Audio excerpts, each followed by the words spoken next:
update dito sa ginagawa namin na pinakita ko na sa inyo nakaraan to no? Yung gagamitan namin ng Nara ceiling, tapos yan yung decorative perforated blocks o ventilation blocks, tapos yung yero nakakabit na no? Yan yung sandwich metal roof nakakabit na. Pakita ko sa inyo mamaya kung anong itsura niyan sa malapitan. Tapos ikot na rin tayong konti sa loob, check this out. So magandang araw para matuto. Welcome back sa YouTube channel natin or sa Facebook.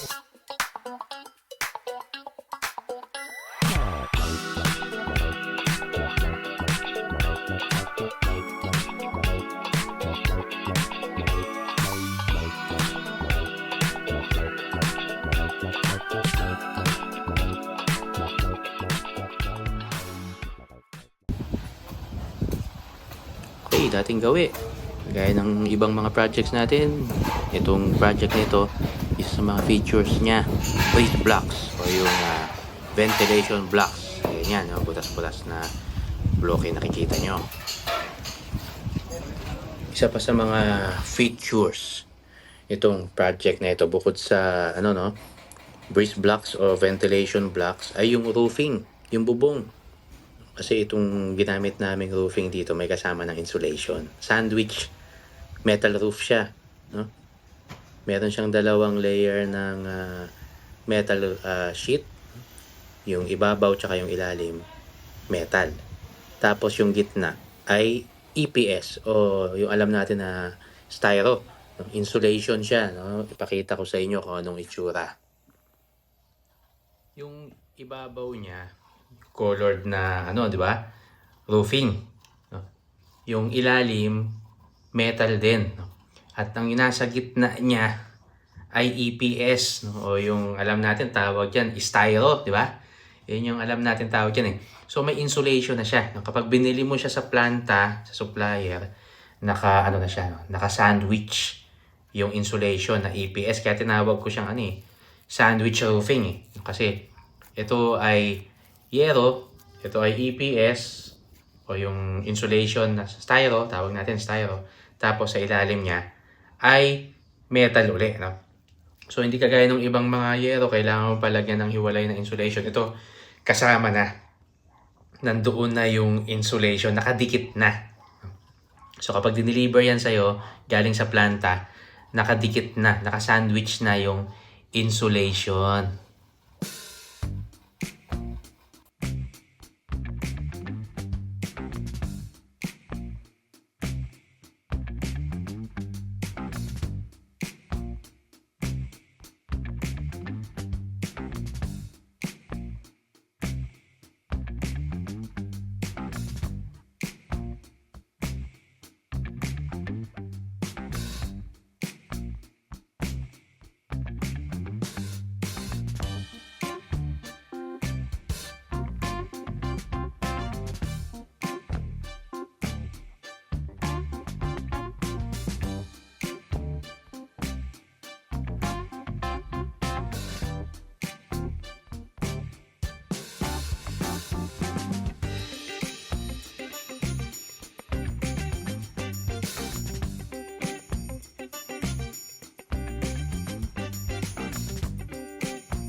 Yan yung nakikita yung puti na yan ay metal pa rin.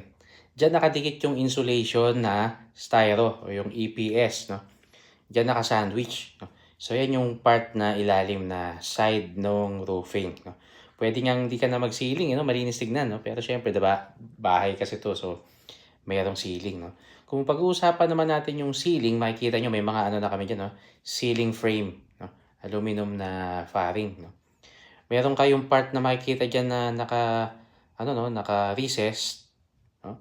Tapos merong naka-drop. Yung naka-drop gypsum ang gagamitin namin doon. Hindi pa na ikakabit. Yung naka-recess, nakikita nyo marine plywood, no? Kasi dyan namin ididikit yung yung nara. Hindi namin ididirekta yung nara na naka-screw sa fairing o sa aluminum. Ididikit muna namin siya sa plywood para lapat na lapat at pagka nakadikit na siya sa plywood, saka namin siya i-screw.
Okay, yan muna.